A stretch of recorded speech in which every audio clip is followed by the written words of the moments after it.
Shabbat Shalom. If there is one phrase associated with Harold Bloom, who passed away last month at the age of 89, it is the anxiety of influence. Born in the Bronx to an Orthodox Jewish household, Bloom went on to become the most prodigious literary critic of the 20th century. His love affair with literature took him from devouring anthologies of Yiddish poetry to a mastery of the Western canon at Cornell and then Yale, where he received his PhD and taught his whole life. I never knew Bloom personally, but as a literature major at the University of Michigan, it was impossible not to encounter him. His studies on Shakespeare, Montaigne, Whitman, Emerson, Marvell, and so many others made Bloom a steady companion, guide, and sometimes foil in my own studies. Bloom's influence went beyond the ivory tower as he shared his love of literature with a broad readership to include bestsellers. I remember the stir surrounding his 1990s book, The Book of J, in which Bloom unpacked the historical context of one strand in biblical authorship, suggesting it to be a woman in the royal court of King Solomon. Prolific, provocative, and not without personal controversy, Bloom's death signaled the passing of one of the giants of literary criticism. Bloom's most famous book, entitled The Anxiety of Influence, was published in 1973, and it outlines his theory of intrapoetic relationships. In simpler terms, how one poet influences another. All of us intuitively understand that no poet emerges in a vacuum. Virgil had his Homer, just as Dante had his Virgil, Shakespeare had Marlowe, Emerson had Montaigne, Spencer had Chaucer, and so on and so forth. No different than Monet influenced Cézanne, and Cézanne, Matisse, and Picasso, and others. No different than Guthrie influenced Dylan, who influenced Springsteen. Every art form, music, painting, architecture, and poetry, reflects a process of influence to be studied and traced. But for Bloom, this observation was just the beginning of his discussions on poetic influence. Because while every poet, by definition, is subject to influence, every poet also aspires to assert him or herself as an original. The anxiety of influence is a struggle of a poet to, at one and the same time, be an extension of his or her predecessors, and yet also overcome, sublimate, redirect, or reject that very influence. The measure of a poet, and for Bloom the world is divided into strong and weak poets, is based on the degree to which we are able to master our poetic forebears, overcome them, and in the rarest of cases, transcends them and create something totally new. And if you think this sounds very Freudian, then you're right. And if you think this sounds very rabbinic, then you're right on that front too. Bloom himself identified Freud as one of the two prime influences on him, unsurprising given that his entire thesis hangs on the notion that great literature reflects a sort of Oedipal attempt of a writer to surmount the life-giving parent poet. So too in a later book, Bloom reflects that the rabbinic project of Midrash and Kabbalah is akin to one writer reading and sometimes misreading a prior writer in order to emerge with an original reading, a process, in Bloom's word, akin to the Kabbalistic concept of Shvirat Kelim, whereby the primordial vessels of creation must be broken in order to be restored. It's a sermon for another day, but a fascinating way to read the rabbinic project, the attempt of every Jewish generation to be both an extension of and a reaction to the generation that came before, leaving us to wonder, of course, how much of Bloom's Jewish background may have come to influence the very theory of influence for which he became famous. And while all of this is, to the degree that I understand Bloom, of interest, In order to understand the possible influences for Bloom's theory of influence, one need look no further than this morning's Torah reading with the introduction of our people's founding forefather, Abraham. Typically, the origin story of the Jewish people is thought to begin next week as Abram is called on by God to go forth from the land to the land that God will show him. What you may have missed is that actually it's today, in the final verses of this week's Torah reading read by Charlie, that we meet Abram, or Abraham as he will become known. And if you read closely, you'll discover that Abraham's famed journey actually began not with Abraham, but with Abraham's father Terach, or more precisely, Terach's father, who died back in Ur Kasdim. Upon his father's death, Terach took his son Abram, Abram's wife Sarai, and the whole family from Ur to Canaan by way of Haran, and there Terach too would pass. It was only then and there, as next week's Torah reading begins, that Abraham is called on by God to leave his homeland in order to go to the land that God will show him. An altogether odd commandment if you pause to consider that Abraham had long left his birthplace and was already on his way to Canaan. It's a bit complicated, but the takeaway is there for all to see. Abraham's story, his journey, did not begin with him. It began with his father.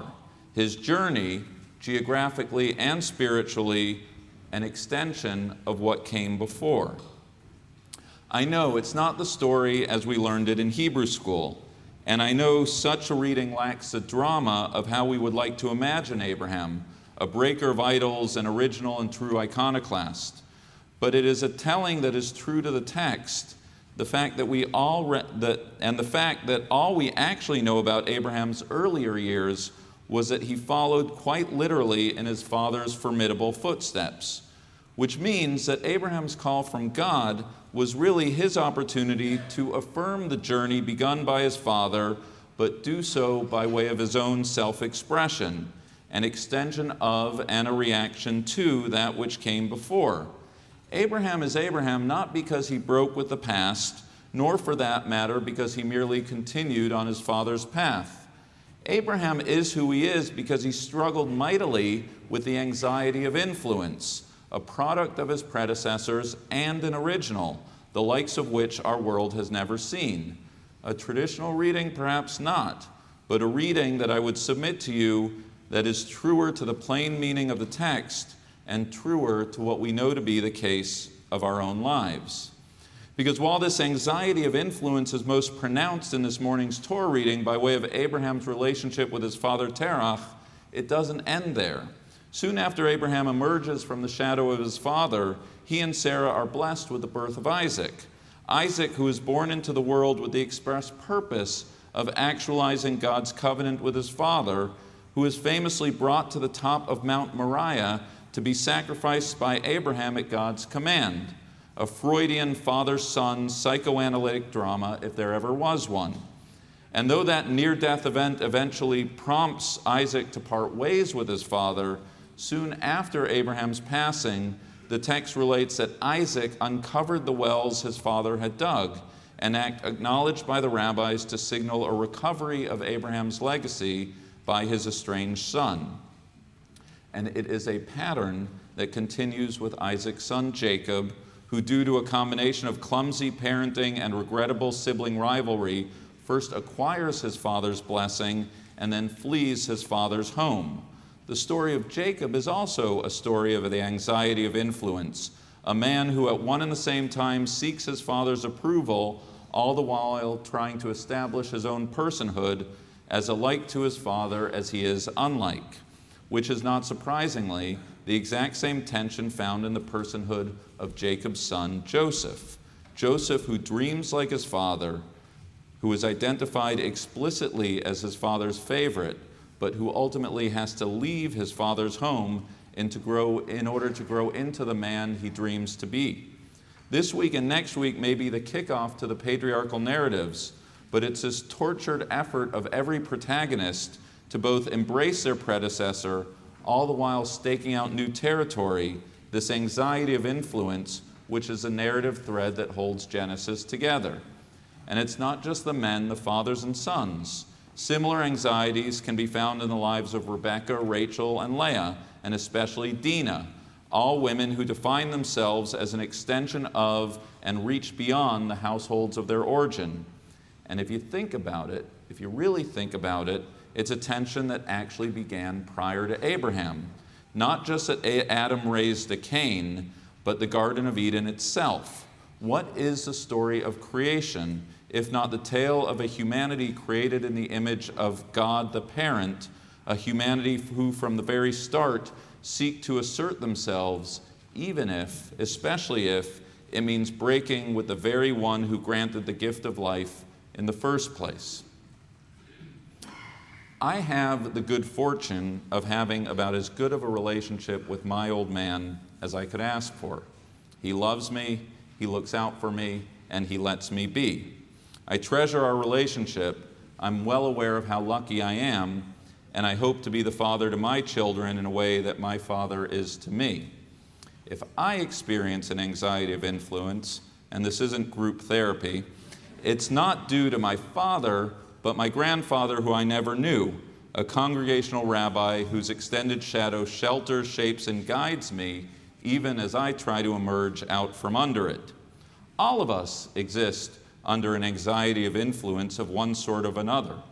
Our mothers, our fathers, our siblings, our teachers, our mentors, biological or not, whether we knew them or not. We would not be here without them.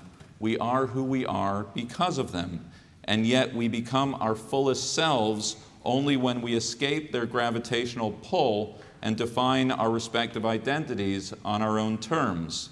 It is this struggle that defines who we are and sets the course of our lives.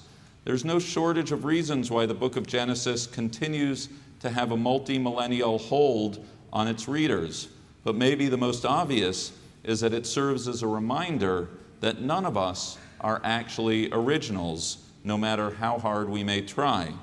The text and subtext of our lives, like the lives of the figures we read over these weeks, written under the anxiety of influence. One final image. There's a beautiful and enigmatic rabbinic midrash, a parable told about Abraham's origins, comparing Abraham's aha moment to that of a man who sees a house full of light, in Hebrew doleket, and is prompted to ask if it is possible that this house has no owner. At which point the owner of the house peers out and declares, "I am the owner." Some interpret this midrash to mean that Abraham saw a world aflame on the brink of ruin, and Abraham's greatness being that he took on the responsibility to save God's world. Others, such as Rabbi Abraham Joshua Heschel, interpret the midrash to mean that Abraham was thunderstruck by the light of creation, Abraham's greatness being his ability to sense the wonder and beauty of creation, and by extension, a single God of the cosmos. Under the influence not of Harold Bloom, but a more modern prophet of father-son relationships, Bruce Springsteen, I choose to interpret the midrash as follows. The man in the house on fire is not meant to be God. The man on fire in that house filled with light is meant to be Terach, that house, Abraham's father's house. It is Terach's house, after all, that Abraham left. In Bruce's lyrics, that shines hard and bright, standing like a beacon calling him in the night. Abraham has left home, and yet he yearns to return. His father's presence beckons, even though a full homecoming is perhaps ever beyond reach.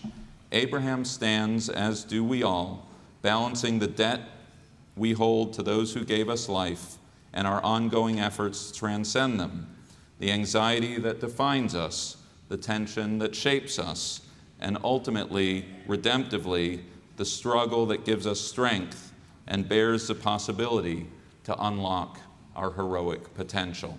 Shabbat Shalom.